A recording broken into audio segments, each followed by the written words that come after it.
Me da mucho gusto que estén aquí. Y ¿alguna duda o comentario de la vez pasada? Sigo No, todo bien. Ok. Este, la idea que tenemos, no solo en México, sino en todo el mundo de la conquista de México, que es como el modelo de las conquistas posteriores, pero que paradójicamente se justifica y se explica a partir del imperialismo europeo cuando esto es previo. Entonces es un poco poner la carreta antes del burro. Está plagada de mitos ideológicos y lo seguimos creyendo. Personalmente yo creo que esa es la razón por la que como mexicanos seguimos sin procesar el tema de la conquista y nos ofenden llamándonos indios y nos ofenden llamándonos gachupines. Y cuando llega por ahí el 13 de agosto y sale el tema, discusiones acaloradas, pero son discusiones acaloradas en los mismos términos del discurso de la visión, bueno, de la leyenda negra y de la visión colonialista de la colonia. Entonces, la idea prevaleciente es que llegaron un puñado de españoles muy bragados, muy afortunados, y ese puñadito, literal, el término es puñado, creo que el que lo puso fue Fresco, pero el caso es que es un puñado de españolitos que conquistan a un imperio de salvajes, caníbales, sodomitas, o sea, la trifecta del satanismo. Lo evangelizan, lo civilizan, y bueno, de ahí para el real, ¿no? Sin embargo, todo eso que acabo de decir, es mentira. Porque bueno, sí eran muy pocos españoles, pero acompañados, apoyados por un montón de indígenas. La conquista no terminó con la caída de Tenochtitlán. O sea, es lo que Resta llama el mito de la completitud. O sea, de hecho siguieron peleando siglo XV, XVI, XVII, no, este era el siglo XV, XVI y XVII, en el norte. De hecho, la guerra de castas y el tema de los yaquis que se llevó Juárez a Yucatán se puede considerar parte de la conquista. O sea, no fue ni uniforme en todo lo que sería el territorio mexicano o en toda la Nueva España. Entonces, y Cortés no fue ni tan extraordinario como, el cuate que inventó la conquista, ni tan único, ni tan relevante. Porque, ahora, Cortés sí, no es que haya inventado el modelo del conquistador, pero sí le echó muchísima crema a sus tacos. Y en una época en la que se consideraba que la historia la hacían los grandes hombres, eso entraba en el modelo, ¿no? Carlomagno, César, y Hernán Cortés, un hombre que dirigió valientemente, y básicamente la única fuente de información era lo que escribió Cortés y lo que escribieron otros conquistadores, como Bernal.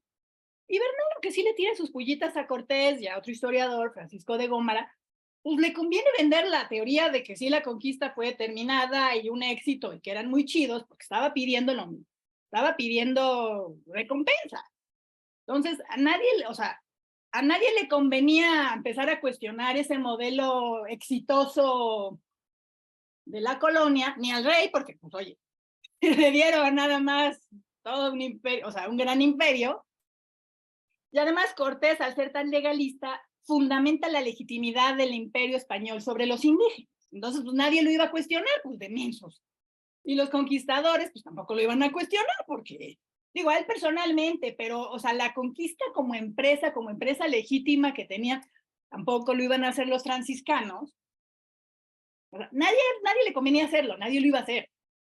De las casas, que fue uno de los más críticos de cómo se hizo, de cómo se trató a los indígenas, a Cortés lo pone en solfas, se publicó hasta el siglo XIX. O sea, sí escribió las obras, pero no se publicaron, no se hicieron de amplia difusión hasta mucho tiempo después, ya cuando el mito estaba formado. Después fue fortalecido por los anglosajones, ay, la leyenda negra, ¿no? Ay, fueron... Y además, toda esta leyenda promovía el mito fundacional de la providencia pro-española. O sea, los españoles justificaban, bueno, aparte de todas las estrategias legales de las cartas de relación de Cortés y los requerimientos, con que la providencia había escogido a los españoles para que encontraran este territorio y lo evangelizaran. Hasta el siglo XIX, todos los sermones religiosos en el siglo XVIII veían a Carlos V como un nuevo rey David y a Felipe II como un nuevo rey Salomón. Entonces era como esta continuidad, eran el nuevo pueblo elegido, y la prueba de eso era, descubrimos América, conquistamos América. Y bueno, pues era difícil argumentar con eso, ¿no? Ahora, ¿qué pasó en realidad? La verdad es que la conquista fue los indígenas insertando a los españoles en sus redes políticas y de reciprocidad, y los españoles insertando a los indígenas en sus broncas geopolíticas cortesanas. La conquista fue, los conquistadores españoles fueron ayudados por los conquistadores indígenas, especialmente los tlaxcaltecas, pero también los empualtecas, los huejotzincas, un montón. O sea, ahorita vamos a la diferencia de los pueblos marina, que durante mucho tiempo se sintieron indios conquistadores y obtuvieron una recompensa de la corona por eso. Entonces, permítanme, les voy a mostrar una linda imagen. Quiero que me digan qué ven ahí. ¿Qué ven? Ahí está. ¿Ya la ven? Sí, sí lo vemos. Okay, Temario, su nombre, llegando. geografía. Aquí está. Órale, tampoco. ¿Qué ven? ¿Qué ven? Vemos. Esta Híjole, es una pues. imagen de lienzo de Tlaxcala. Ah. No lo conocía. ¿Qué notan? ¿Qué dijiste? ¿Cómo se llama? Lienzo de Tlaxcala. En este dice que está el pueblo de Mazicatzin y el pueblo de Xicotencatl de un lado y luego del otro. Pues, ¿qué serían lo que se formó, como los grupos, las bandas, o Son el los número de los bandos, mejor dicho, no bandas, ni que fuera norteño? ¿Algo más notan? El escudo de España, ¿no? De Carlos V. Exacto, de Carlos V emperador. Ah, Exacto. sí, está. Pues ya la iglesia también, ¿no? La cruz ya se ve como una iglesia como impuesta ahí. Correcto, es correcto. Y lo que está justo atrás de la iglesia y arriba de la cruz, ¿qué creen que sea? ¿Cholula? ¿La pirámide o no? No. De hecho, pues creo que todavía no hacían la iglesia arriba de la pirámide, pero no es Cholula. Es un cerro. Bueno, no es técnicamente un cerro. El Cerro de la Estrella. No, es un volcán. Pues era el Popo, hija. Porque... Es la Malinche, Matlacuelle. ¿Ah? Ok. Esta ilustración del lienzo de Tlaxcala ejemplifica muy bien cómo veían los indígenas su participación en la conquista. Digo, obviamente esto ya es un códice mestizo, lo más probable es que esté en papel, si notan los caracteres son latinos, aunque los nombres son náhuatl, y es probable que sean pigmentos a la hechura indígena. Si un español, un occidental, bueno, ve esto, dice, no, pues sí está la jerarquía, ¿no? El emperador arriba, la iglesia, y pues abajo, abajo a Tlaxcala, los glifos representarían a Tlaxcala, pues la cruz y todo, ¿no? Pues, así es como son las cosas. Tlaxcala bajo el imperio del rey Carlos V. Si esto lo veía un náhuatl, lo que veía era Tlaxcala en el centro del nuevo mundo. O sea, una nueva reconfiguración espacial en la cual Tlaxcala está en el centro justamente, porque ellos lo leían de manera de círculos concéntricos, no de arriba abajo. Entonces, Tlaxcala está en el centro.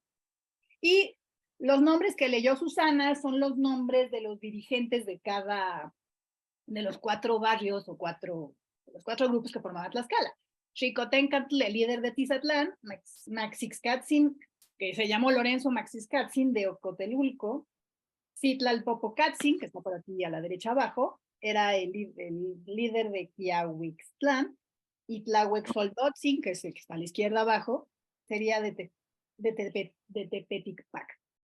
Entonces, aquí las caltecas están manifestando su papel en la conquista y reivindicándolo como indígenas conquistadores.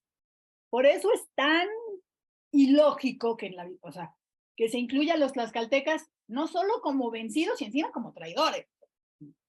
No era así. Entonces, bueno, el lienzo de Tlaxcala es una chulada de información y chulada de ilustración. Bueno, voy a dejar de compartir pantalla un momento. No. Ahora, todos ustedes han oído eso de que, ay, que el vieron a los españoles como dioses y que se asustaron de los caballos y del tren y del... El dios blanco y barbado. Quetzalcóatl. Eso es una tontería. Ideológica, pero es una tontería. Empieza con esta idea de, ay, los presagios que sirvieron a la Llorona y los cometas. Y que si, ay, vieron a los caballos y se espantaron y los vieron como centauros. Eso no tiene sentido. Los cometas forman parte de la tradición adivinatoria de los romanos y los centauros son criaturas de la mitología griega. Entonces no me imagino a ningún indígena diciendo, ay, eso es un centauro. Pues no sabían lo que era un centauro. Más conocían a los venados. Entonces tampoco era así de, ay, este animal es extraterrestre, ¿no? Cazaban venas. Si vieron a los caballos y a sus jinetes como una figura extraña y medio mística, habrá sido términos de nahual, no de centauro. Todo esto es parte de esta idea de la providencia española, de la providencia a favor de los españoles, porque tuvieron señales. Eso explica también que Moctezuma se entregara a la primera, sí, pásale, tú, hijo de Quetzalcóatl, ten tu reino, ahí te lo estaba guardando, mira, pero ahí está, muy bonito. Eso no fue así. O sea, los dioses indígenas no se iban. Pues, ay, se iba y estamos esperando que regrese, eso es el hijo pródigo.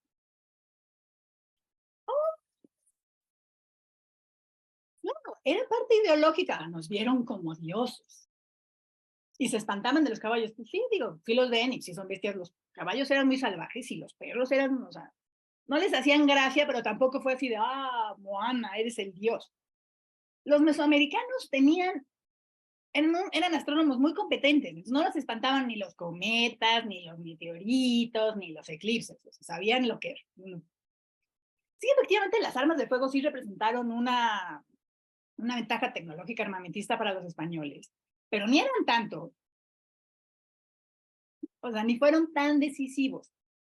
Muy pronto aprendieron a matar a los caballos para incapacitar a los jinetes, o sea, y de hecho los cuidaban, porque el caballo era el que le daba el estatus dentro del ejército, no era un ejército regular, era un capitán que financiaba, por eso luego pedían recompensas, porque estaban pidiendo su retorno de inversión, que era el único rango más o menos específico, la tropa de a pie y los de a caballo. Y los de a caballo porque tenían un caballo. Entonces, si alguien te compraba un caballo, ya pasaba a ser la caballería, ¿no? Ya no era infantería, ya era caballería. Estando en un tema de rangos, ejércitos regulares, no eran del Estado español. Por eso le pedían lana, porque, oye, yo ya invertí en esto, te di esto, pues dame, ¿no? Ese era como el sistema. Entonces, también justifican que, de hecho, Moctezuma es así como que, nadie es profeta en su tierra y que por eso lo mataron de una pedrada a los indígenas, porque los entregó. Pero la actitud de Moctezuma leyendo las crónicas españolas no tiene sentido. Los entregaron. O sea, no tiene sentido. Porque o sea, como en sentido de lógica. Entonces, todo eso es parte de una visión ideológica que empezó en el siglo XVI, que a España le convino, que se multiplicó, o sea, en el siglo XVI, XVII todavía, ay, sí, Cortés era el modelo del conquistador, el nuevo César, paladín de la cristiandad. Bien, no fue así. Entonces, volviendo al papel de los indígenas. Ya una vez que vimos que no los vieron como dioses, sí les decían, bueno, teules, los españoles lo veían como teulus, teus, era teteo, que es el plural de teotl. Sí es una forma de Dios para los indígenas, pero no es el Dios omnipotente, hombre blanco barbado, reencarnación de Quetzalcóatl. Era más como un Dios chocarrero, híjole, caprichoso, al que le debes temer porque pues, no sabes en qué momento va a decidir hacer una barrabasada. Eran impredecibles, eran peligrosos, pero no eran divinos en el sentido occidental en que ahorita lo interpretamos, ¿no? Ay, sí, eran representantes del Dios. Tampoco. Entonces, cuando digo que los españoles insertaron a los indígenas en sus guerras en sus disputas geopolíticas cortesanas, en las cartas de relación, los indígenas nunca son los enemigos de Cortés. Dependiendo de qué lado están, o sea, los tlaxcaltecas y los empaltecas son sus aliados. Los mexicas y los cholultecas pues, son sus adversarios, pero no es un problema de Cortés con los indígenas. Es un problema de Cortés contra Velázquez. De hecho, cuando está en las puertas de Tenochtitlán, viene gente de Velázquez comandadas por Pánfilo de Narváez. Entonces él es cuando tiene que regresar para hablar con él y decirle, oye, espérate, se lleva la Malinche. En ese momento es justo cuando pasa la masacre del Templo Mayor en Tenochtitlán a cargo de Alvarado, porque Cortés no estaba, y Cortés tuvo que regresar porque se arrojó la de Dios es padre, literal. Entonces, en las cartas lo que hace es justificar al rey que aunque desobedeció a Velázquez, que era el gobernador de Cuba y es el que lo mandó a explorar la costa de México, Yucatán y más para el norte, Tabasco. Si bien desobedeció a Velázquez, lo hizo por el bien por conseguirle al rey, como un vasallo del rey, para encontrar y conquistar estas tierras y otorgárselas al rey y a la cristiandad. El verdadero enemigo de Cortés son los españoles, específicamente Diego de Velázquez, y estuvieron peleándose en las cortes hasta que Cortés murió y después, porque aparte el rey les daba con una mano a uno y con otra mano a otro, porque al rey le convenía bajarle de poder a Cortés, entonces con una mano le daba y con otra le quitaba. Le hace Márquez del Valle y no le quita la gubernatura de México. Entonces, Cortés y Velázquez y todos están jugando un juego cortesano con el rey. Y es como Las Vegas, la corona no pierde. Y los indígenas vieron a los españoles como un nuevo jugador, tan es así, o sea, el núcleo de los territorios indígenas era el llamado Altépetl. Literalmente significa agua cerro, que es lo que consideraban que era necesario para establecer una ciudad, una posición favorable que se pueda defender, elevada, y agua. Entonces, era como las ciudades, eran las unidades geográficas, geopolíticas entre los indígenas. Tenochtitlán era un Altépetl, Tlacopan, o sea, Tacuba era otro, Texcoco era otro, Tlatelolco era otro, Zempoala era otro. Entonces, si esto, o sea, y así interpretaron los indígenas. Pues estos cuates vienen de un Altépetl que se llama Castilla. Pues son castiltecas. Y así se referían a los castiltecas. Y se imaginaban pues, que tenía su rey, su tlatoani, que se llamaba Carlos V. Qué nombre tan raro, pero así se llamaba el señor. ¿Qué pasa? Entonces, aquí viene, o sea, obviamente para esta inserción, viene el papel de los intérpretes, que ya desde Cuba venían secuestrando chiquillos indígenas para enseñarles español y que los tradujeran. Cortés recogió a Jerónimo de Aguilar, que se había perdido en las expediciones, no sé si la de Grijalva o la de Hernández de Córdoba, pero bueno, ya llevaba un buen tiempo ahí y ya hablaba la lengua. Ese era su traductor. Y también hacían lo mismo de andar secuestrando gente para enseñarles español y que les tradujeran.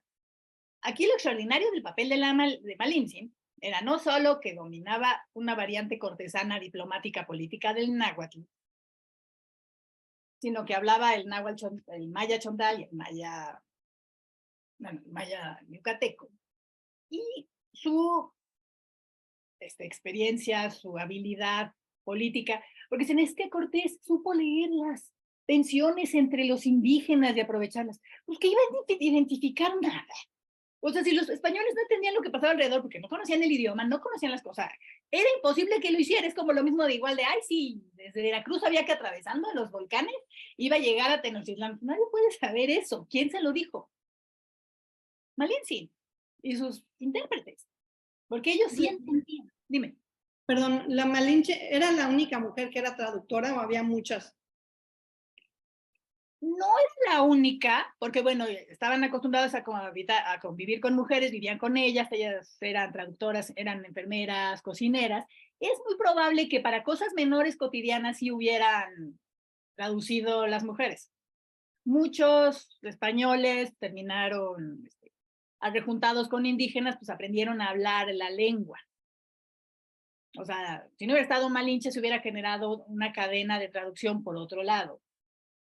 Pero justamente viendo su talento Cortés, por eso la dejó junto a él para las conversaciones con Moctezuma, o sea, las de alta diplomacia.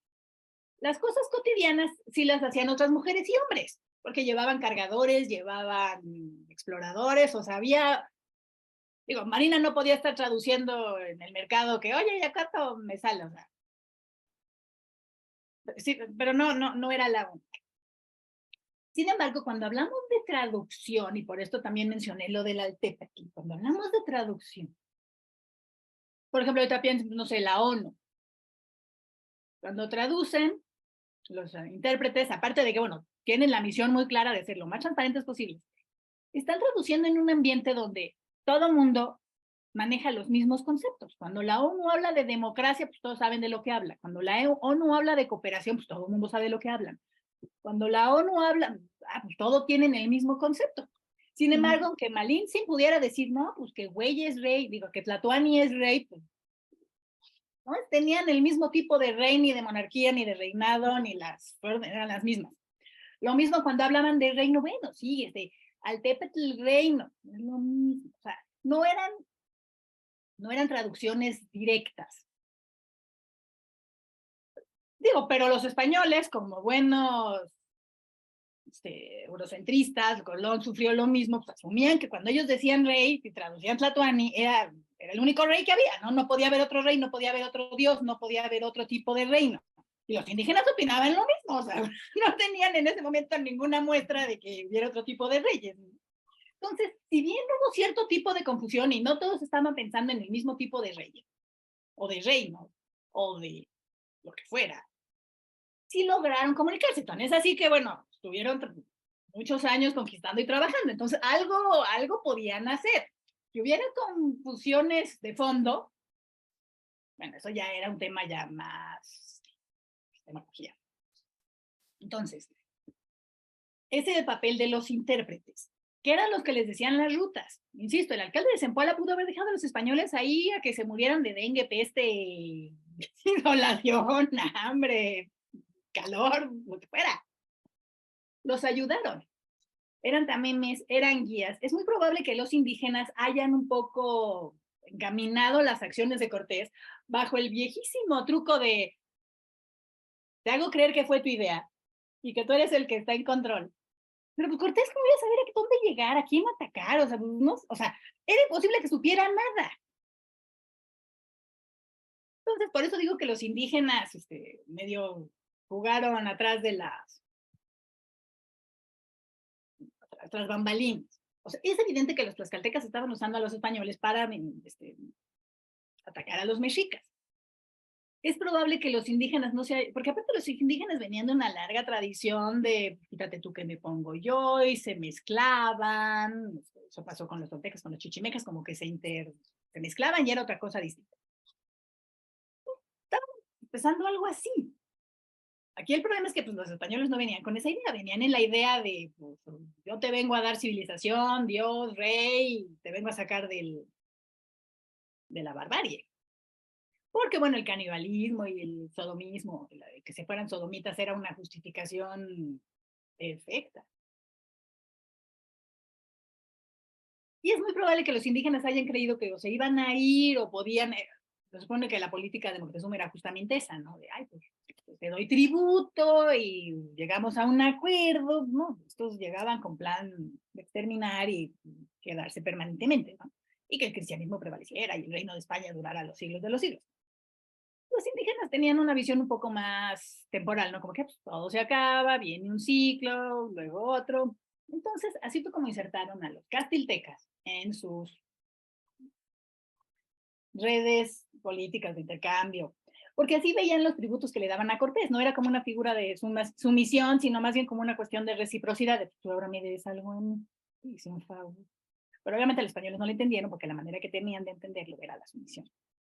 Ahora, entonces, bueno, volviendo a lo de la traducción, les voy a enseñar. No me digas que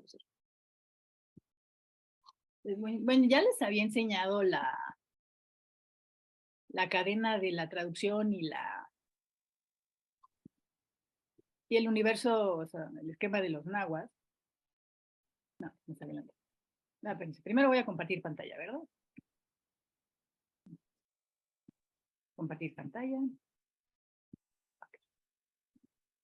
También había otro factor. Entre los indígenas había una complementariedad entre los hombres y las mujeres. Las mujeres eran fuerzas frías y los hombres eran fuerzas calientes. Las mujeres representaban el agua, la tierra, o sea, la tierra, el sol, el cielo, y los hombres la oscuridad. De hecho, la luz va después. Eran la luz. Bueno, no importa, oscuridad, luz. Sin embargo, también es probable que por esa razón los indígenas les entregaran mujeres, porque las fuerzas violentas de los guerreros eran las fuerzas frías del hombre. No digo, las fuerzas calientes del hombre. Las mujeres los enfriaban. Entonces les bajaban como a la violencia, a la agresividad. Entonces era una manera de bajarles como la potencia a los enemigos. De hecho, entre los indígenas, los guerreros no tenían relaciones sexuales algunos días antes del combate. Por esto, porque las mujeres atemperaban sus fuerzas calientes de guerrero. Esta era otra forma en la que Malintzin podía controlar la violencia de Cortés, aparte de hablar. Porque cuando Cortés echaba sus, hola preciosa, sus amenazas, las respaldaban las bestialidades que había hecho. Entonces, Malintzin era para los indígenas la que controlaba la violencia de los conquistadores. Entonces, esta puede ser otra razón por la que les entregaban mujeres. Igual por la sumisión, por la negociación, pero también de, te voy a dar algo que te debilite. De lo que había dicho de la traducción, James Locker lo ha llamado doble identidad equivocada. La certeza casi absoluta que tenían los nahuas del centro de México de que las instituciones coloniales españoles, rey, gobernador, ciudad, república o cabildo, eran la continuación de las instituciones prehispánicas, Tlatoani, Otecutli, Altepetl y Asamblea de Principales, y viceversa. La convicción igualmente conveniente que tenían los españoles de que habían impuesto sus instituciones a rajatabla. De hecho, es parte de la... Ya voy a dejar de... Aquí. Este es el universo de los mesoamericanos, los nahuas, de los que los tlaxcaltecas y los aztecas eran nahuas, pero no eran lo mismo. Y dentro de los aztecas estaban los mexicas de Tenochtitlán, los de Tlacopan, que era Tacuba, y los de Texcoco. Incluso los de Texcoco se llegaron a asociar con... O sea, los de Texcoco usaron la caída de Tenochtitlán para afianzar una disputa dinástica con Ixtlilxóchitl. Y bueno, la cadena de traducción, Cortés le habla a Marina en español, ella pregunta, interpreta, ok, lo aclara, y va con los indígenas y les dice náhuatl, ellos le preguntan, aclaran los conceptos, le contestan, y ella otra vez va y le contesta, le explica a Cortés. ¿Quién controla todo eso? Malintzin. En este caso Malintzin, en otros traductores.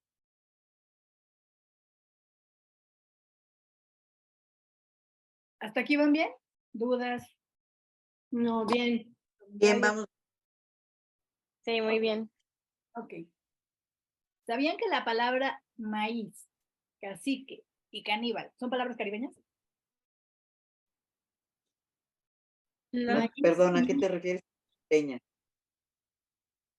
los españoles conocieron el maíz en el Caribe.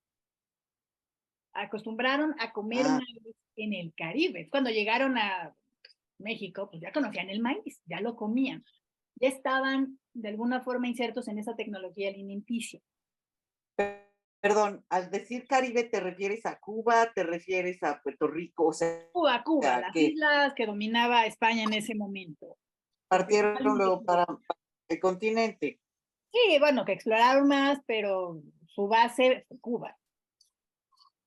Ok, Casi y ahí fue donde conocieron el maíz y se acostumbraron a que las mujeres indígenas los alimentaran, cuidaran. Se acostumbraron a la socialización indígena. De hecho, es muy probable que como que justamente se quisieron distanciar de sus aliados indígenas, primero porque no les podían reconocer su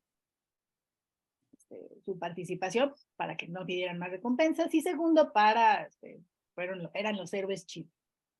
Entonces, ya los españoles, entre los indígenas, el ser humano es una relación. Para los indígenas también se cuestionaron, ¿y estos son hombres o qué? Para los españoles el tema era si los indígenas tenían alma. O sea, y decidieron que sí, porque no se puede, si no tienes alma, ¿cómo van a salvar el alma? Nada más que lo dejaron como un nivel abajo de ellos, ¿no? O sea, eran humanos, pero no igualitos. Los indígenas se plantearon también la misma cuestión de, ¿y estos qué son? ¿Humanos o medio bestias? Por eso les decían teatro, perdón. O sea, ¿Humanos o qué? ¿Medio qué? o medio bestias. O sea, no eran los únicos, o sea, de, ay, sí, son dioses. Ahora, para los indígenas el ser humano es una relación. O sea, uno se hace humano relacionarse con otros. Entonces, al insertar a los españoles en sus tecnologías, en sus relaciones, en sus redes de intercambio, los están humanizando. O sea, y parte de esa humanización era comer maíz. Entonces, al comer maíz y tortillas y lo que comían los indígenas, los españoles se estaban humanizando. O sea, si bien la presencia de los españoles modificó a los indígenas, también los indígenas modificaron a los españoles. O sea, cada uno quería civilizar al otro, ¿no? Sí, o sea, y cada uno estaba convencido que el rey era el que él creían que era. O sea, es una relación más igualitaria. O sea, no es así de, yo llegué y te dominé. Porque, bueno, aunque Malinche no hubiera entendido las diferencias de los conceptos de Cortés y de los indígenas, primero, o sea, igual a lo mejor tampoco se planteaba que fuera otro, ¿no? Pues vaya, Tarzán es rey, ¿no? Y así se lo transmitía a los indígenas. Casi que también es una palabra caribe que usaba para llamar a sus dirigentes, porque pues, obviamente no se iban a meter en sutilezas de que si es Tlatuani, güey, Tlatuani, Nel. Para ellos todos eran caciques y ya. Entonces, igual los indígenas llevaron a Cortés hasta Tenochtitlán, acamparon afuera, Moctezuma los recibió y habló a través de Malinche. Tuvieran y Moctezuma, y como ya hablamos en la primera o la segunda clase, parte del náhuatl cortesano y de los modos de las cortes nahuas era una extrema cortesía y un sistema de inversiones. O sea, mientras más se disminuye a sí mismo el que hable, significa que está más arriba de su interlocutor. Un poco como el pase usted a su humilde casa y es una supermansión, así, pues así está la humilde, ¿no? Entonces, cuando Moctezuma recibía gente, bueno, obviamente todos estaban abajo de su nivel, pero cuando Moctezuma recibía gente bastante por debajo de su nivel, les decía abuelos y les decía que, o sea, les decía abuelos y que les daba mucho gusto verlos ahí y que ocupar su tiempo con ellos, o sea, ¿qué significaba? Les estaba diciendo, tiene suerte de que te estoy dando un minuto de mi tiempo. Y así lo entendían los embajadores que estuvieran hablando con él. Así lo entendían. Entonces, cuando Moctezuma le habla a Cortés, que aparte la única fuente que tenemos de ese diálogo es Cortés, lo cual lo hace bastante sospechoso por toda esta agenda que hay atrás de ser el muchacho chido de la película gacha, justificar sus acciones y decir, vine, vencí. Si una persona no conocía este juego de inversiones, sí lo podía leer como un discurso de sumisión o de rendición. Porque Moctezuma le habló de toda su historia, de sus antepasados y cómo llegó y que...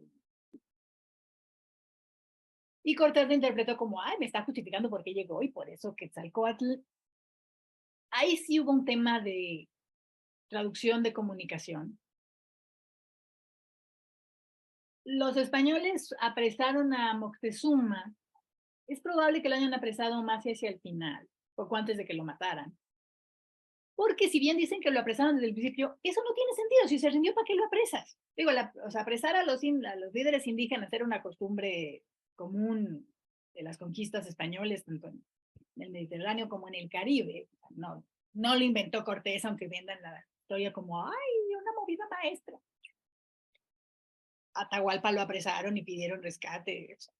No era extraño. Es posible que haya sido después, porque cuando se leen las narraciones, la ciudad seguía en calma. Se ponía el mercado, la gente vendía, se hacían las fiestas, o sea, ¿en qué cambió? Ya fue al final, después de lo de Alvarado, cuando empieza ya la guerra de guerrillas en Tenochtitlán, que los mexicas empiezan a atacar a los españoles y a menoscabarlos, que sí, apresan a Moctezuma. En la trifulca muere Moctezuma, mueren también otros tlatoanis. Pues ya viene la noche triste y después el regreso, porque aparte Cortés, ¿recuerdan a los españoles que había mandado Diego de Velázquez, comandados por Pánfilo de Narváez a la costa de Veracruz y que tuvo que ir a explicarse? Se unieron a él. Hay otra cosa, los que terminaron con la caída de Tenochtitlán no fueron los primeros que llegaron. Fueron refuerzos que fue Cortés y los convenció y les ofreció les dijo, no, miren estos tesoros. Fue lo mismo que hizo mandando tesoros y esclavos a España para que el rey viera, o sea, que sí le había conquistado una tierra que valía la pena, ¿no? Porque desde Colón venían oyendo de la tierra prometida, porque Colón no cumplió con entregar el camino a las Indias orientales. Entonces seguían buscando eso. De hecho, Cortés lo siguió buscando cuando fue a Baja California. Entonces, se unieron a él. Entonces llegaron más hombres con más armamento. La ventaja que sí fue indudable que tuvieron los españoles con los indígenas fue una ventaja de tecnología. Pues sí, las armas de fuego son más valiosas, o sea, son más poderosas que las armas, ni siquiera eran de metal, eran de obsidiana. La obsidiana es muy filosa, pero es muy frágil. Las armaduras de hierro, pues, se protegen bien. O sea, sí era un tema tecnológico, pero no solo era esa tecnología, le decían post al hierro, y hablaban mucho del hierro, de las armaduras, de las espadas, de los cascos. Pero también la red de abastecimiento que tenían los españoles, porque continuaban llegando barcos con más hombres y con habituallamiento. Llegó un momento en que o sea, los de Tenochtitlán fue un sitio, una isla, literal, una isla aislada. Los sitiados eran los mexicas, los españoles eran los que tenían la línea de abastecimiento, desde Cuba o desde Champotón, o sea, ellos eran los que tenían la línea de abastecimiento, los mexicas no. Y bueno, también ayudó la peste, la viruela y la peste, que diezmó de una manera brutal a los indígenas. La batalla fue brutal. Y sí, bueno, ganaron los españoles, muere Moctezuma, apresan a Cuauhtémoc y escribe sus cartas heroicas y triunfalistas, pero el poder de Cortés era muy frágil, no solo con los indígenas, sino frente a los españoles. De hecho, a los encomenderos se les obligaba a que, dependiendo del tamaño de la encomienda, tenían que estar armados, tenían que tener armas porque los españoles, los indígenas se podían rebelar. O sea, Y Cortés lo sabía y esta era una regla de, ok, encomenderos sí te damos tu encomienda y tus indígenas, pero tienes que estar preparado para sofocar rebelión. Ahora, los indígenas, especialmente los tlaxcaltecas, vieron a los españoles, esto lo vieron como una parte de sus guerras de conquista entre indígenas. Igual que cuando fueron a las Cibueras, fueron a conquistar a los mayas y en el norte estaban conquistando a los otros pueblos nahuas o no nahuas. Los tlaxcaltecas seguían, junto con los castiltecas, con los españoles, en un ejército hispano-tlaxcalteca o hispano-indígena. Continuaron sus guerras de expansión de conquista. Hubo tlaxcaltecas, guerreros tlaxcaltecas hasta en Filipinas. O sea, y no era que los llevaran como esclavos así de leva de, uy, llévate al siervo. No, ellos iban como indígenas conquistadores, que estaban expandiendo, ya no era Tlaxcala, ya era la Nueva España, pero recuerden que Tlaxcala está en el centro de esa Nueva España. O sea, no es solo el centro geográfico, bueno, que es casi el centro geográfico, sino el centro conceptual, el centro de dominio. Entonces, ¿qué más? Entonces, ¿cómo vamos hasta aquí? Oye, Gaby, por ejemplo, lo de la nao de China, todo eso, ¿fue después o fue? La Nao de China fue después. Y sí, bueno, fue la manera que encontraron hasta después ya con el Canal de Panamá de vincular los dos dominios. Entonces imagínense, venían de Filipinas, Acapulco, en burro se llevaban las cosas a Veracruz y de Veracruz los volvían a mandar en barco a España. O sea, era una locura. Es una de las razones por las que la Inquisición no fue tan terrorífica como la pinta. Eran más porque la Inquisición de la Nueva España tenía jurisdicción hasta Filipinas. O sea, entonces simplemente por territorio, por poco personal, o sea, era imposible cubrir el territorio, o sea, ya no digas bien, cubrirlo.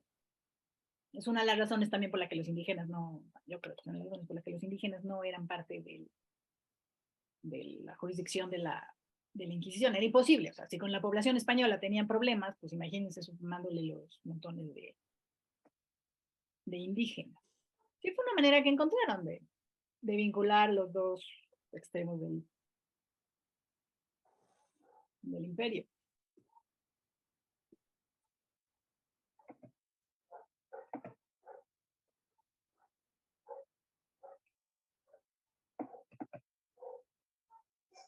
¿Qué más? ¿Qué más?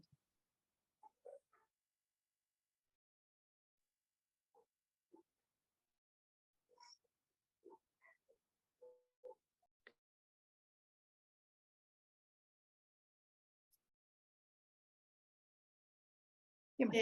Lo que dijiste de las enfermedades, la viruela o todo eso, o sea, obviamente lo trajeron ellos para acá, o sea. Sí, sí, o sea, lo trajeron los españoles, bueno, los españoles, porque aparte no eran solo españoles, venían tainos, venían negros, esclavos negros. Entonces, uno de ellos fue el que ahora sí que literal esparció la viruela es un virus, ¿sí, no? Sí, creo que sí, sí, ¿verdad? ¿Virus o bacteria? El que propagó todo, o sea, todo eso. Porque además, como los indígenas no habían sido expuestos a la viruela, no tenían ninguna protección. Los españoles sí, pues ya llevaban tiempo conviviendo y aún así les iba bastante mal, pero bueno, comparada con así que con los indígenas que no tenían un solo anticuerpo, fue una catástrofe demográfica. Capaz que fueron varias, pero bueno, durante la conquista de Tenochtitlán fue la primera, eran las grandes pestes, fue una tragedia y ayudó mucho. Bacteriológica. Claro, claro, digo, no fue planeada, pero sí fue. Los mayas de guerras, cuando infectaban de cólera a los pozos de los pueblos sitiados, ¿no? Sí, claro. No, sí, siempre. Sí, maneras de matarnos entre nosotros somos bien imaginativos. Pero no entendí qué dijo Susana, ¿cómo dijo? Susanita, ¿lo puedes repetir, por favor? Es que se oía cortado. Es que hay escándalo de perros aquí afuera, pero bueno, que fue una guerra bacteriológica realmente. Efectivamente, los españoles ya tenían cierta resistencia porque la venían padeciendo. Pero pues aquí en Mesoamérica era un virus o lo que sea que evidentemente nadie conocía y arrasó Sí. con todos. Devastó, Y devastó. también de guerras antiguas, lo que hacían era infectar los pozos de los pueblos sitiados para obligarlos a salir. Híjole, pues una masacre eso, oye. Porque aparte, o sea, el sitio es lo peor que le puede pasar a una, o sea, es de las peores técnicas de guerra. O sea, para los sitiados es brutal. Se van Sí, quedando sin alimento, se quedan ahí los muertos, no los pueden sacar. O sea, es una brutalidad. Y lo de Tenochtitlan fue un sitio. Ok. Y no ayudó, efectivamente, ahí sí no fue intencional, pero bueno, no ayudó la viruela. No ayudó en lo más. Ok. Hace rato comentabas del naufragio de Jerónimo de Aguilar. Es mucho más interesante porque no naufraga en ninguna de las expediciones que vienen a explorar lo que después será la Nueva España, sino naufragan en un viaje que va de lo que hoy es el sur de Panamá a Jamaica. Entonces se perdieron por todo el Caribe. Así sí, o sea, Naufragaron hasta el norte y al final naufragaron muchos más y a los otros los mataron, se los comieron. Estos son los dos sobrevivientes del viaje. O sea, asimilaron, porque también está Gonzalo Guerrero. Sí, están, o sea, son estos dos, Jerónimo de Aguilar y Gonzalo Guerrero, pero se perdieron desde 1511. Llevaban 8 años viviendo en la península de Yucatán cuando se topó con ellos Hernán Cortés, pero además se topó directamente, sino el cacique que lo recibe en Cozumel le dice, tú hablas como uno que yo sé que está por allá. Entonces la expedición por Jerónimo de Aguilar. No, y Jerónimo de Aguilar, o sea, estaba esperando como agua de mayo que llegaran por él, porque Jerónimo de Aguilar sí se quería ir. Gonzalo Guerrero no, Gonzalo Guerrero ya tenía familia, ya se había tatuado, o sea, hablando de modificaciones del cuerpo, o sea, ya tenía familia, no se quiso ir, porque bueno, Jerónimo de Aguilar cuando se enteró de esto fue corriendo y vámonos, ¿no? Y él dijo, no, que yo me quedo aquí. Y luchó con los mayas contra los españoles y murió en esta guerra. Entonces, son como las dos vertientes de qué hace uno ahí perdido. Es parte de lo que se ve después con Cabeza de Vaca.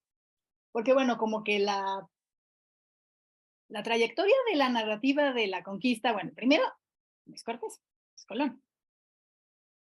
¿Por qué Colón? Cuando llegó a América, que no era la India, no era Oriente, tiene que venderla. Le echó muchas ganas para que Cuba fuera Japón. Sí, Zipango y su explicación era que los mensos no sabían decir bien el nombre de su país. O sea, ¿se pueden imaginar algo más colonialista, imperialista que decir que los nativos no saben hablar su idioma? Y aparte igual que Cortés llegaba y les hablaba y les decía y ellos le entendían perfecto y le contestaban. O sea, aquí no había problemas de comunicación, o sea, y se inventaban sus cosas. Porque en el primer encuentro ahí sí no había intérpretes y nadie hablaba nada. Bueno, que se pudieran entender entre ellos. Pero en la Carta de Santa Ángel específicamente, pero en los documentos de Colón, se la pasa diciendo, está habitada de personas desnudas. O sea, no era el escándalo de, oh, vístase señorita. No, lo que está diciendo es, no tienen civilización, no tienen tecnología, son fácilmente conquistables y esclavizables. No era un esclavista, y el esclavismo y los trabajos forzados en el Caribe fue lo que exterminó a la población nativa caribeña. Esa es la razón por la que tuvieron que importar esclavos de África. Y esa es la razón por la que la corona, a través de la encomienda y muchas leyes, intentaron proteger a la población nativa de lo que sería Nueva España. Porque ya se habían pasado de tueste en el Caribe, ya habían visto que sí se podían quedar sin indígenas. Entonces, y ese discurso, porque Colón está, y entonces siempre decía que había oro y joyas, o sea, porque Colón estaba queriendo que le financiaran sus siguientes expediciones y que no lo acusaran de haberle mentido a la reina. Porque Colón lo financiaron porque les prometió que iba a llegar a las Indias y no llegó. Y Colón se la pasó buscando, de hecho, cuando bajó por Sudamérica, por el Pacífico, estaba buscando darle la vuelta a la isla y encontrar la salida. O sea, Colón sabía que no había cumplido, pues le dio la vuelta y no, que sí, que hay joyas y oro. Y como los indígenas desde muy pronto se dieron cuenta que sí, hay oro para allá, tú vete para allá, se los quitaban de encima. Después viene Cortés con las cartas de relación, que es la primera persona, el héroe épico, vive en sí en primera persona, y él decidió, y él hizo, y él dijo, y la quemazón de las naves, que tampoco fue tal. Una encalló y las demás estaban inservibles, entonces rescataron lo que podían y siguieron adelante. Parte de lo que saquearon les sirvió después para hacer estas naves para la batalla naval de Tenochtitlán. Eso, se lo llevaron, lo trajeron cargando desde Veracruz hasta Tenochtitlan. Y en Texcoco Armaron los barcos en las orillas del lago de Texcoco para atacar la isla. Es una locura. Sí, una batalla naval y, o sea, entonces era el héroe que no dudaba. Pero tenían un problema de logística ahí entonces, ¿o cómo? No, o sea, efectivamente, como tenían tantos cargadores indígenas, porque no solo llevaban caballos, llevaban cañones, llevaban comida, llevaban regalos, llevaban un chorro de cosas, pues también agarraron y llevaron lo que podían rescatar de los barquitos. Pero bueno, lo que habíamos dicho de Cortés, que es el discurso del héroe épico, él decidió, vio y llegó y habló con Moctezuma, y ahí le vio cara de Quetzalcóatl, el modelo del conquistador. Después viene Bernal. El problema de Bernal era un problema con Cortés, porque parece ser que Cortés bloqueó las peticiones que tenía Bernal de encomiendas. Y aparte el biógrafo de Cortés, que siguió al pie de la letra lo que le dijo, o sea, lo que dijo Cortés en sus cartas, y aparte fue financiado por uno de los hijos Martínez, yo me imagino que había sido del Marqués, de Cortés, entonces lo pone, pues, olvídate de Aquiles, ¿no? Olvídate de César. Entonces Bernal escribe desde el punto de vista del historiador de, no, espérate, yo estuve ahí, tú no. Y también escribe desde el punto de vista de, es que no fue Colón solo, fuimos varios los que... Y se pone ahí en la discusión con los capitanes. De hecho, es por Bernal Chismoso que sabemos quiénes fueron los que firmaron lo de Veracruz, quiénes fueron los de la idea. Entonces, Bernal se pone en el centro de la discusión como un protagonista más, no solo Cortés, pero con Bernal, porque Cortés nunca tiene miedo, Cortés nunca duda. O sea, Cortés siempre sabe qué hacer y para dónde ir y nunca duda, ¿no? Superhéroe.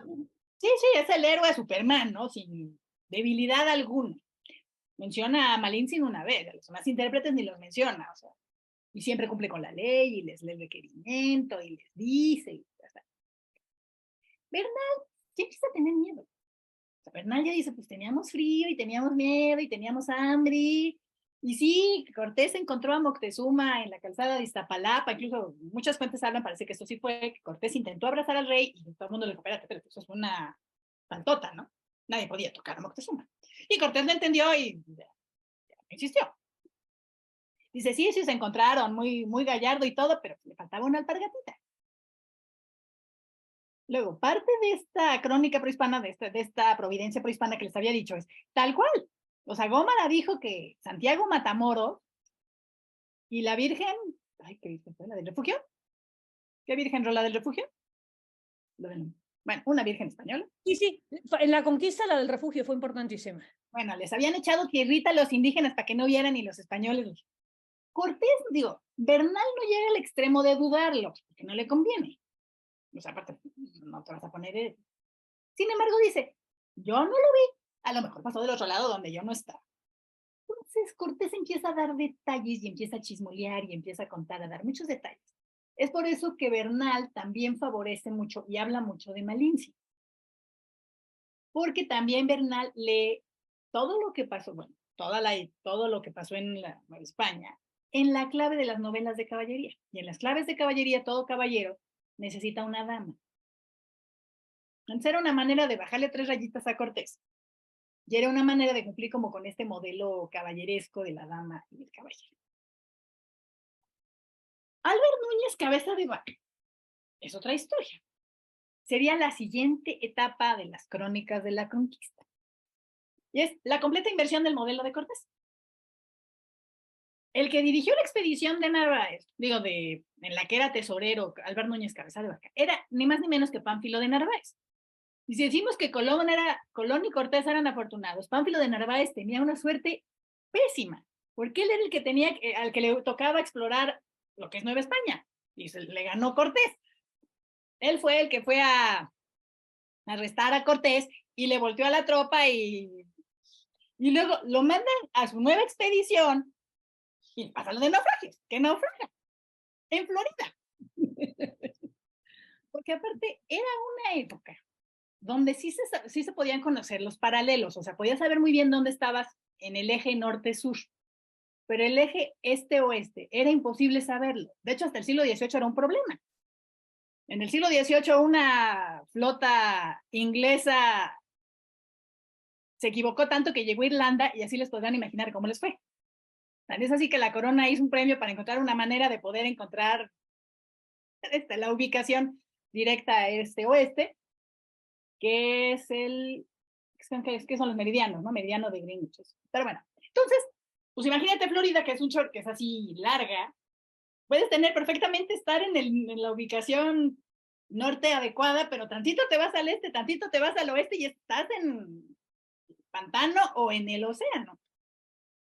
Entonces, esta inversión empieza porque si Cortés fue, no, que el caballo fue un arma, estoy hablando del modelo cortesiano, no de lo que fue en realidad, o sea, del modelo mítico. No, pues que si el caballo los vieron como semidioses, pues aquí los caballos se estorbaban, o sea, ¿qué hace un caballo en un manglar? Terminaron comiéndoselos.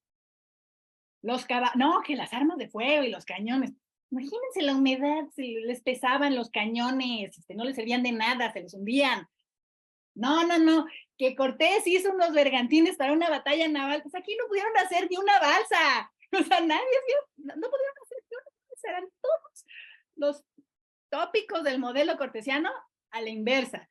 No, que si los indígenas eran caníbales, pues estos también, literal lo hice Cabeza de Vaca, pues había 5, uno se comió al otro, el otro se comió al uno y el que sobrevivió fue porque literal no había nadie que se lo comiera. El favor prohispano, y dice, bueno, ya, pero no desesperamos porque Dios nos iba a socorrer y les va peor. El modelo cortesiano y el modelo de Colón porque bueno, para los europeos en específico, una persona desnuda era salvaje, no era civilizada, era casi no humana. Pues aquí lo que terminan encueraditos temblando en la orilla del mar son los españoles. Y son los indígenas los que llegan y literal los agarran de su manita y les dicen, a ver, vente para acá, mi amor, porque tú estás muy menso. Se los llevan y empiezan los llevan al ciclo de recolección, pues que si la época de tal y la época de tal, y aprenden y aprenden a vivir con ellos y aprenden su lengua. Y Bernal, ya Álvaro Núñez Cabeza de Vaca escribe una historia sobre estos indígenas, en algún momento revivió muerto. Y cuando lo encuentran los españoles, ching, era el tesorero, ¿y qué les digo? Pues ¿quién sobrevivió? Pues nadie, ¿no? Entonces, pues, escribe la crónica de naufragios, como lo único que le puede entregar al rey, que literal son las cuentas, o sea, pero no son las cuentas de los dineros, porque quién sabe dónde quedaron y en qué momento, sino cuenta la historia. Entonces es la completa inversión del modelo cortesiano. O sea, pero punto por punto. Y la siguiente etapa es Lope de Aguirre, porque pues obviamente visto el éxito de Cortés, pues todo el mundo se quería embarcar y conquistar la siguiente Perú y el siguiente Tenochtitlán. Pues de repente, la Casa de Contratación de Sevilla hacía su trabajo para evitar que se fueran más gachos y sí hacía un buen control de eso. Pero aún así llegó un montonal de gente a América que no había ni dónde emplear ni qué hacer y la corona no podía qué hacer con ellos. Entonces pues, los mandaba así expediciones. Así, vete a perder, ¿no? El que regrese bien, ¿no? Así como que comienzan los Juegos del Hambre, ¿no? Ándale. Y Lope de Aguirre se dio cuenta de eso. Entonces se le reveló al rey y protestó y obviamente lo exterminaron. Pero entonces, en ese mismo proceso de menos de 100 años fue desde América, desde la cúspide del misticismo conquistador heroico, pasando por el detalle desacralizador de Bernal, que uno de mis profesores decía que era la primera novela porque tenía mucho detalle, ya no era épica, ya era novela. A la completa inversión del modelo heroico de Cortés en en Cabeza de Vaca, al completo desencanto, al completo desengaño, porque como dije, la corona no pierde. Todos los conquistadores estaban jugando el juego cortesano y a algunos les fue mejor que a otros, pero la corona no perdió. Por eso apretó tanto a los encomenderos, por eso no se las hizo tan cansada a los conquistadores, porque no podía darles el poder. Era minimizar el poder.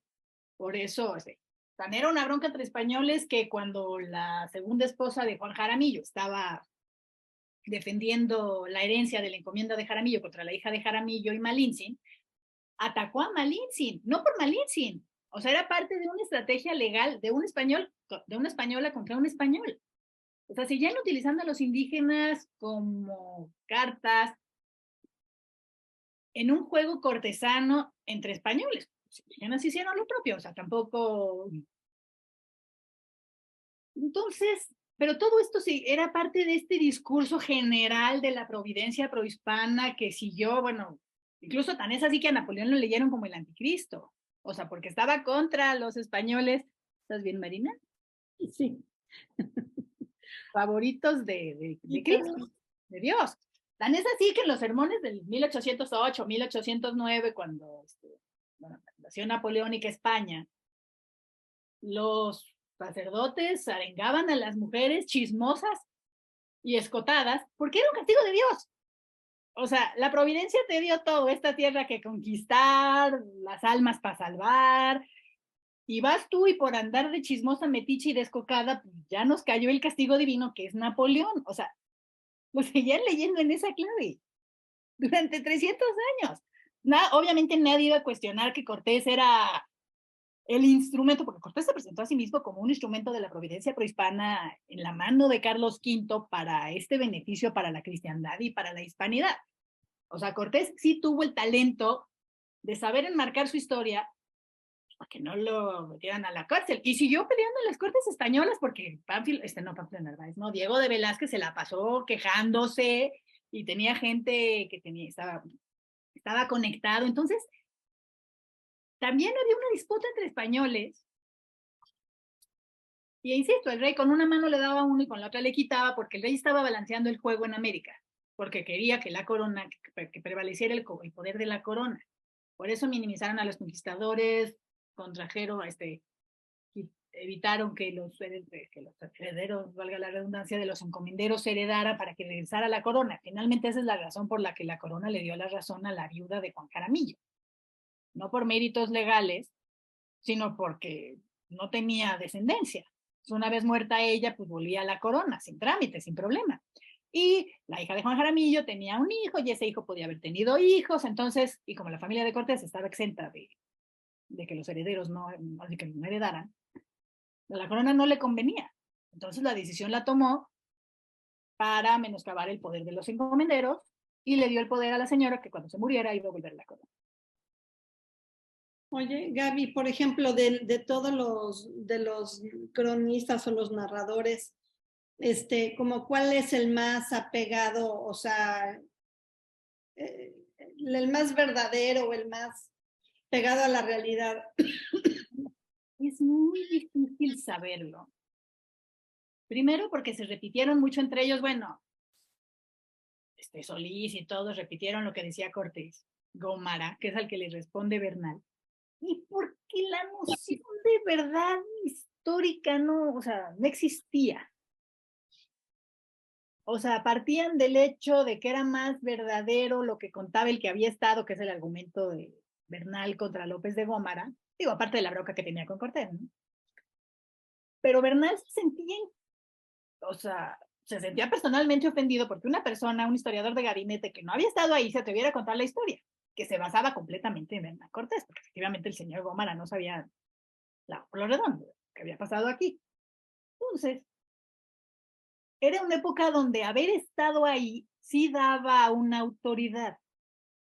Era una época donde las cestas de mérito, probanzas de mérito, pues eran la manera de recuperar tu inversión inicial como conquistador, como soldado, que no eran soldados regulares, pero bueno, usemos la palabra soldado, como combatiente, como conquistador, que era su propio género literario. Bernal pues, no podía leer lo que estaba viendo más que en la clave de lo que conocía, que era las novelas de caballería. También es una época donde la que muy poca gente escribía y leía. Entonces también los que podían escribir su historia que la habían vivido, como Bernal, como Cortés, como Álvar, pues eran minoritarios dentro de los montones de gente que estuvo aquí. Entonces la noción de verdad verdadera, híjole, o sea, es muy difícil saberlo, porque ninguno estaba pensando en la verdad histórica, todos estaban pensando en cómo quedar mejor para que le den más Adornarse, recompensa. adornarse, ¿no? Y Claro. Entonces, y aparte muchos se repetían entre ellos, entonces al final hay un sesgo de confirmación, porque tanta gente lo dice porque sí pasó, ¿no? Y todos están basando en el mismo, en el mismo documento, en este caso Cortés. Entonces, hablar de verdad, o sea, la verdad está un poco en medio y afuera, o sea, porque también hay crónicas indígenas, o sea, hay cosas que sí coinciden, como lo del intento del abrazo de Cortés a Moctezuma, un poco la secuencia de las cosas, pero no así la interpretación. O sea, entonces hablar de verdad, o sea, es muy, muy difícil. como cuál cronista indígena. Lo que pasa es que, bueno, Alba Ixtlilxóchitl y Domingo Chimalpain ya escriben en el siglo XVI, digo a principios, no, siglo XVII, a principios, siglo XVII a principios. Entonces es probable que si no estuvieron presentes, sí oyeron crónicas de gente que estuvo presente. Pero nuevamente los indígenas también tenían su propia agenda. O sea, parte de esta idea de que Moctezuma no fue un profeta en su tierra y que fue el primero en ver, ay, la verdad de la historia, de la religión cristiana y por eso se entregó, fue favorecida por la familia de Moctezuma. Porque la familia de Moctezuma recibió muchos privilegios, entonces les convenía, sí, mi papá fue el primer, bueno, mi papá, mi abuelo, lo que tercie, fue el primer convertido al catolicismo. Los mismos tlaxcaltecas también se preciaban de que se habían convertido por voluntad, por convicción. Era una manera de reforzar su postura, de reforzar su posición. Entonces, los indígenas también tenían una agenda. Incluso toda esta cuestión de Quetzalcóatl, porque bueno, las narraciones que se hicieron de Tlatelolco, el Códice Florentino, no son solo franciscanos, son nahuas franciscanos, o sea, fueron hechos con los indígenas. Entonces puede ser incluso una cuestión hasta de supervivencia psicológica. O sea, imagínense que llegaron unos cuates y destrozaron tu religión, tus iglesias, tus dioses, tus reyes, porque entre los indígenas no se daban guerras totales de destrucción masiva, o sea, no iban a aniquilar al otro. En parte porque tenían que recoger víctimas sacrificiales y en parte porque no era su concepto. Era un poco más fluida la relación, o sea, no era exterminio, no eran tan totalitarios ni sus religiones ni sus reinos. Pero o sea, los españoles, y eso sí, devastaron lo que hicieron en Yucatán, la quema de códices, la matazón de gente, cuánta tecnología, cuántos conocimientos se perdieron. Entonces, o sea, literal devastaron su universo, su mundo, y bueno, no de un día a otro, pero en un periodo muy corto de tiempo, su universo se volvió de cabeza. Entonces también es una parte de supervivencia psicológica, como decir, bueno, sí, estos llegaron y me dieron en toda la torre, pero mis dioses son tan grandes que los previeron. O sea, los insertan en sus propias, dentro de la historia de sus propios dioses. Aunque sea apócrifo, aunque no sea así, es una manera de explicarse incluso ellos mismos el cataclismo. Hubo muchas otras formas de resistencia, más pequeña, más baja escala. Ixtlilxóchitl estaba emparentado con los líderes de Texcoco, entonces claramente tenía una agenda personal, familiar, dinástica. Chimalpain, ahorita no recuerdo, creo que era Chalca. Pues también traía o sea, pero era una historia regional, o sea, cada pueblo nahua lo contaba, o sea, no contaban la misma historia los tenochcas que los texcocanos, evidentemente que los chalcas. Entonces, es esta regionalización de la historia, es probable que la verdad esté un poco en medio y afuera. O sea, ninguno escribía por hobby. O sea, todos tenían una razón para escribir, para hacer su crónica, los indígenas y los europeos. Entonces, si bien son lecturas deliciosas, sí hay que tomarlas con mucho cuidado. Ok.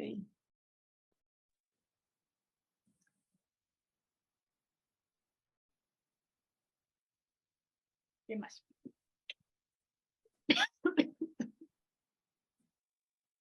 Bueno, y aquí la Malinche seguía participando igual en todo, o sea, seguía muy activa en todo, ¿no? Sí, la Malinche estaba presente en las conversaciones, en los impuestos, en la entrega de impuestos, en el conteo de impuestos. Tan es así que incluso en un momento la atacaron de cobrar impuestos a título personal, de guardar impuestos en su casa. Finalmente, bueno, se aclaró el escandalito, pero sí la gente sabía que Malinche era importante, que Malinche era una mediadora. Entonces la buscaban.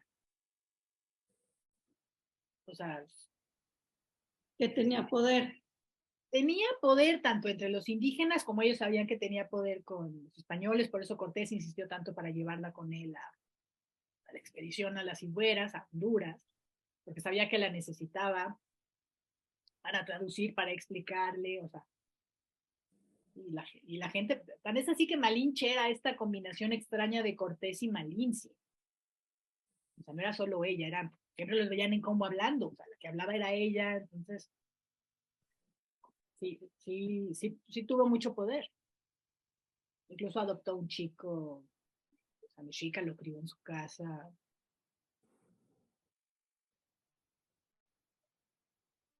Ok.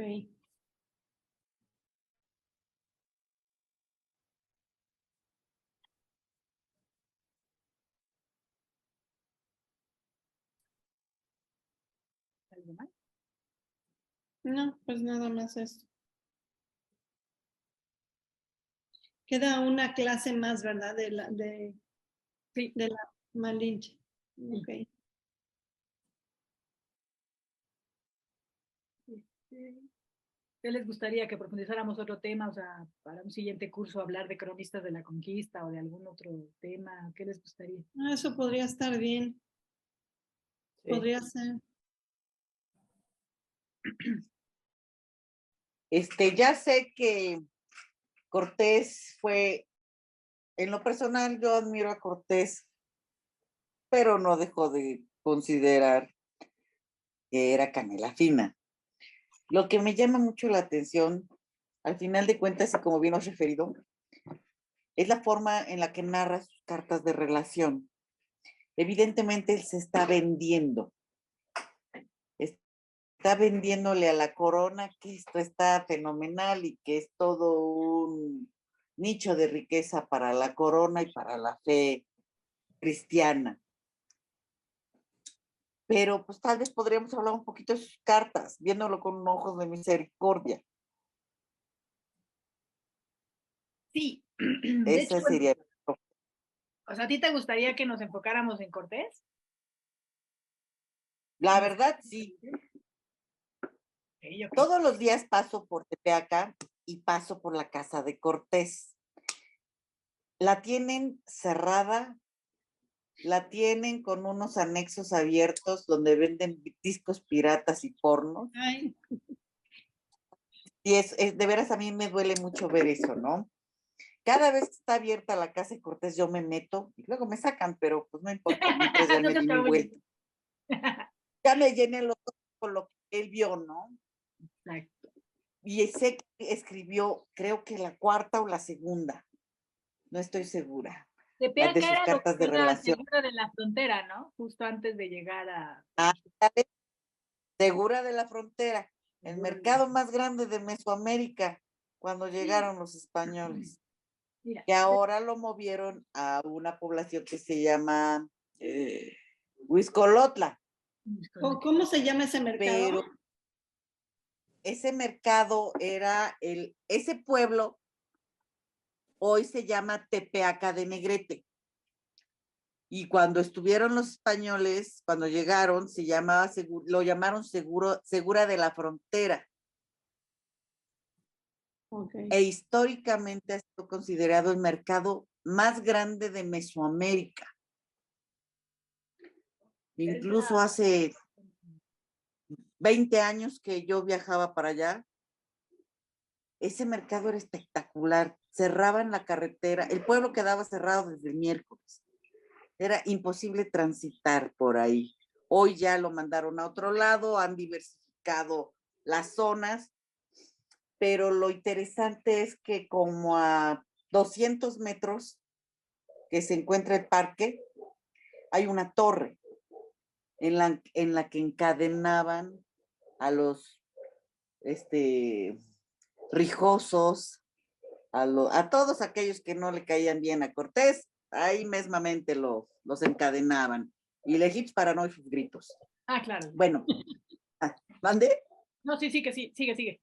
Entonces, la verdad a mí me gusta mucho el tema de las cartas, por cómo las relata. Claro, por supuesto, con toda la crema que le puede poner toda la espuma que le va al café, al chocolate.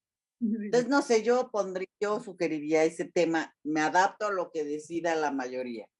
Ok, bueno, pero tomamos nota. Efectivamente, pero Cortés no solo se está vendiendo. Estoy escribiendo tomar nota en vez de escribir cartas de relación. Digo, el que se estaba vendiendo era Bernal. O sea, Cortés estaba apelando su caso. O sea, porque sí tenía todo, o sea, sí podía haber sido claramente acusado de lesa majestad por desacatar al gobernador de Cuba, que era Diego de Velázquez. En esa parte de que estaba vendiendo, sí, estaba vendiendo la moto cañón, era buen vendedor, en los mismos términos que Colón, también estaba justificando sus acciones para explicar que no era un traidor. Y le fue muy bien, porque no solo dijeron que no era traidor, sino que lo premiaron con el Marquesado del Valle, y todo lo que no le dieron no fue porque, como a la hija de Malintzin, Juana Jaramillo, por un mérito de su caso, sino para quitarle poder. Entonces, bueno, Federico Navarrete llama las cartas de relación como una ficción jurídica. Y tenía ciertos estudios en Derecho Cortés. Entonces, sí, o sea, Cortés estaba salvándose el pellejo. Digo, y en el camino, sí, digo, no inventó un género, pero sí inventó un prototipo de conquistador y sí consiguió su objetivo principal, que era que no lo acusaran de traición y no lo encarcelaran. Lo acusaron de muchas cosas y se defendió y eventualmente murió su cama. Entonces, sí, las cartas de relación sí son, o sea, en términos de narración, de entramado, de lograr tus objetivos, sí son una verdadera maravilla. Y sí, pero sí son sí están muy llenas de espuma. Pero desde las de Colón. Las cartas de Bueno, Colón. pero por supuesto, estaba justificando la empresa. Es más, déjame ver, aquí tengo las cartas de relación.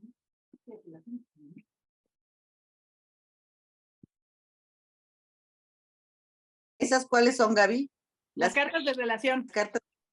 Ah, ok. Pues por aquí las tengo. Que se perdió una carta y aparte las publicaron. Fue un exitazo.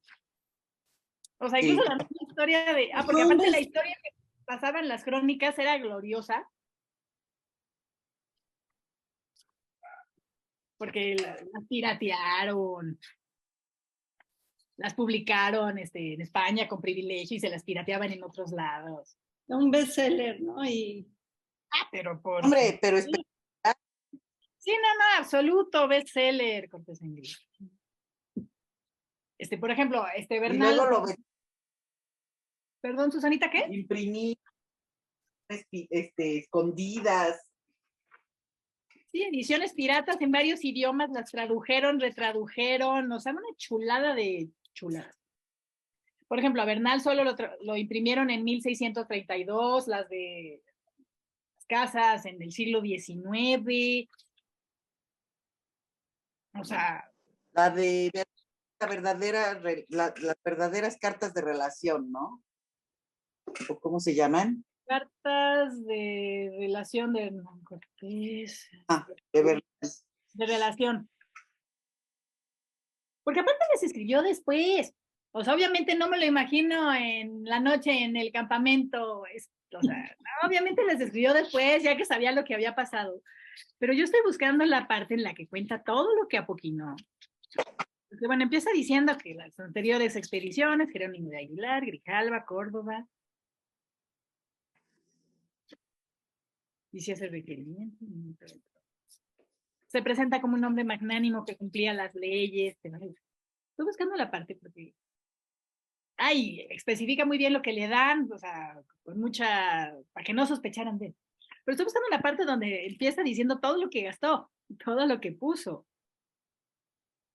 Bueno, ahorita no, pero sí, entonces sí, supongo, sería un camino. Pero estoy de acuerdo con Susanita, pero si ves las cartas de Cortés dentro del contexto más amplio de las crónicas de la conquista y la colonia, es un viaje social. Pues estaría bien eso, entonces. Sí, lo que sugirió Susana. Cristi, Marianita, ok. Sí, estoy de acuerdo, me parece muy interesante. Yo me alineo a lo que diga el grupo, nomás se fue sugerencia. Bueno, No, no, y es muy buena sugerencia. y de No, cualquier